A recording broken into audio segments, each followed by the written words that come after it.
জগন্নাথ মন্দির উদ্বোধন হওয়ার পর থেকেই পর্যটকদের সংখ্যা দ্বিগুণ বৃদ্ধি পেয়েছে।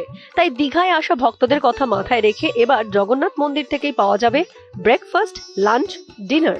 হোটেলে বসে অর্ডার করলেই আপনার কাছে পৌঁছে দেবে দীঘা জগন্নাথ মন্দির কর্তৃপক্ষ।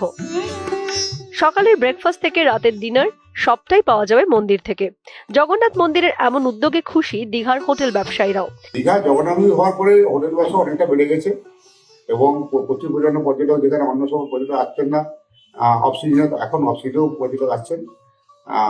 আগামী দিনে আরো বাড়বে, যত প্রচার বাড়বে ততই আরো বাড়বে এবং এই জন্য জগন্নাথ মন্দির হওয়ার জন্য আমাদের অনেক পর্যটক বেড়েছেন। ইতিমধ্যেই পর্যটকেরা হোটেলে বসে অর্ডার করছেন আর নিমেষেই পেয়ে যাচ্ছেন জগন্নাথ দেবের মহাপ্রসাদ।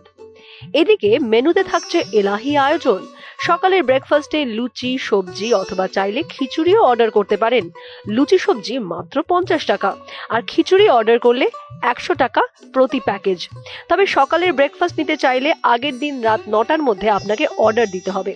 দুপুরের লাঞ্চে আবার 2 ধরনের প্যাকেজ রয়েছে, সাধারণ প্যাকেজ ও স্পেশাল প্যাকেজ। সাধারণ প্যাকেজে থাকবে অন্নভোগ সহ 5 রকমের পদ।